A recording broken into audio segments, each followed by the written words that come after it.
So guys, now onwards, whatever we are going to deal will be carrying out till the end of this chapter, which is very much important because much of the problems are going to arise from the topic. Now what we are going to see in this video and what you are going to understand from this video.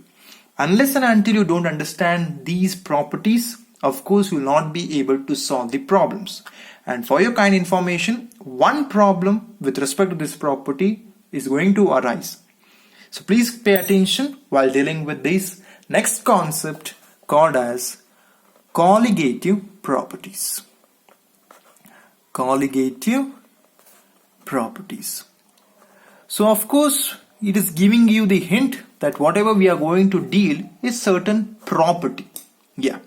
So what do you mean by this colligative property is very much important. Remember guys, so these are the properties of the dilute solution. So first hint it is giving that. So these are the properties of your dilute solution. And these properties are only dependent upon the number of your solute particles.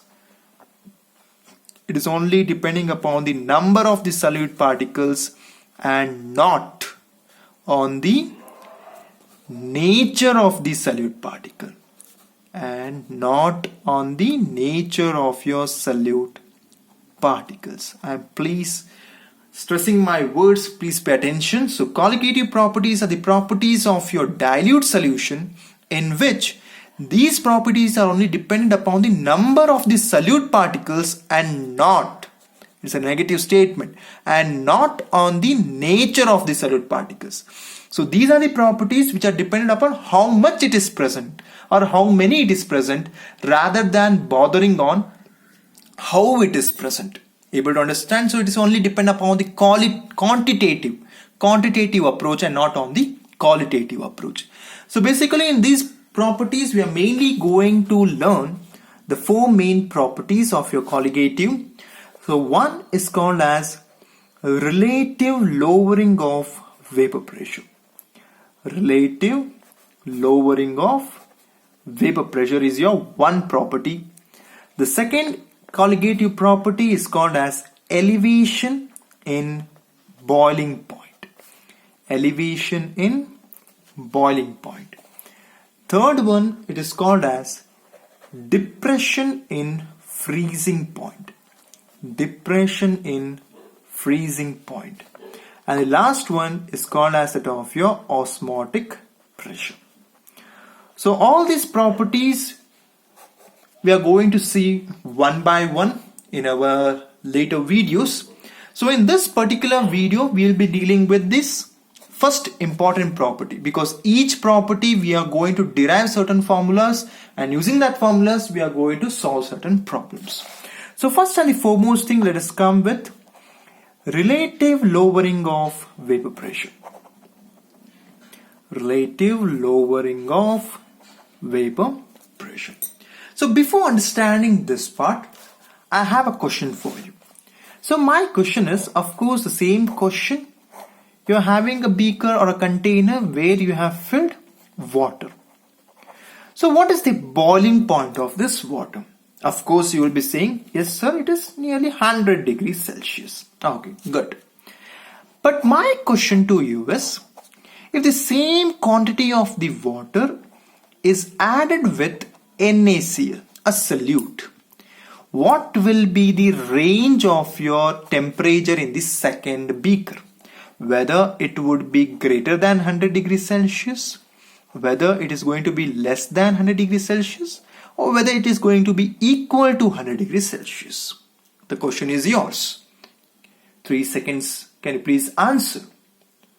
So my question is, when you are taking a container with water and you're adding a solute like for example NaCl, whether the temperature is going to decrease when compared to that of your pure solvent. So if your answer is it is going to decrease, of course you are right. So let us see now first how it is happening. So remember guys, now whenever you are adding for a pure solvent from the external source a solute, So what these solute particles will do, they will try to get accumulate on the surface. Though you can ask me, no sir, it will go and dissolve it over here. So after dissolving, where it is going, that is the important question. So some of the solute particles, they are trying to capture your surface of your solvent. So when you're going to heat it, what happens? It retards its vaporization process. It retards its vaporization process. So when the vaporization process decreases, what happens to the pressure? Pressure also decreases. Hence I can give you the hint to how to remember it. So here whatever we are going to see these properties, whatever the name we have given, it is with respect to that of here what happens after the addition of solute. You can just see over here, relative lowering of vapor pressure when it is getting lowered when you are adding a solute. That is a hint to remember these names and also the concept. So what is happening here is our part. So when you are adding to the pure solvent your solute, those solute particles are getting captured or they are getting embedded on the surface of your pure solvent. In turn, what they do, they are trying to retard your vaporization process. That is, in turn, they are decreasing the evaporation. And what happens in turn? Your vapor pressure decreases. Hence, we are calling it as, after the addition of the solute, it will be less than 100 degrees Celsius. You able to understand? So now with respect to this concept, now we will be understanding what do you mean by lowering of vapor pressure. Of course, now onwards we are going to see certain formulas. So if I consider P0 as the vapor pressure of the pure solvent, only the solvent, for example in this case only water, whatever the vapor pressure I am going to get, I have taken it as P0, and let P be the vapor pressure of your solution, that is your solvent plus your solute. So lowering of vapor pressure means what? It is the difference between vapor pressure of the pure solvent and the vapor pressure of the solution. So when you are going to take the difference of these two, what you are going to do that, what is the lower part of your vapor pressure when compared to that of your pure solvent? So this is called as lowering of vapor pressure. The difference between the vapor pressure of the pure solvent and the vapor pressure of that of your solution. But here we are saying by the name relative lowering of vapor pressure. Of course, whenever you are hearing the word as relative, it just strikes to your mind that you are going to compare it with something. Alva, relative velocity, if you know, we are going to compare the velocity with something else. Here also the relative lowering of the vapor pressure means what? It is the ratio. It is the ratio, that is you are going to compare this lowering of vapor pressure with respect to the vapor pressure of your pure solvent. So how can you define it? Basically it is a ratio of lowering of vapor pressure, that is P0 minus P, to the vapor pressure of your pure solvent. So that is called as what? Relative lowering of vapor pressure. What is that? The ratio of the lowering of vapor pressure to that of the vapor pressure of your pure solvent. Is that clear?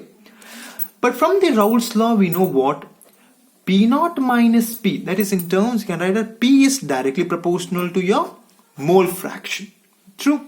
So I can write from the Raoult's law of relative lowering of vapor pressure as that P0 minus P of P0 is equals to NB divided by Na plus NB.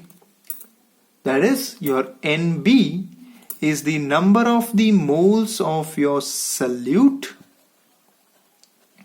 and Na as the number of the moles of your solvent. So this is part whatever you have written is from your Raoult's law of relative lowering of vapor pressure. That what does it says? In a solution containing the non-volatile solute, the relative lowering of the vapor pressure is equal to the mole fraction of the solute in a dilute solutions. So keeping this one in mind, we are going to see the relationship between the relative lowering of vapor pressure with molecular mass of your solute. Molecular mass of your solute. So by using this one, what you can write, of course, I have taken that mine is a dilute solution. Yes, because colligative properties are mainly defined for your dilute solution. So when I am taking as Na plus Nb, what does it mean? Number of the moles of your solvent, number of the moles of the solute. In a dilute solution means what? That solution is containing very less number of your solute. So I can ignore this quantity. So Na plus Nb can be equals to that of your Na itself. True. So I can write my equation as how? So P0 minus P divided by P0 is equals to, I can write as Nb divided by Na. True. We know that for definition of the number of moles is weight of that substance divided by molecular mass of that substance. Similarly, for solute, weight of the solute you have taken, sorry, this is your solute. Here weight of the solvent you are taken to the molecular mass of your solvent.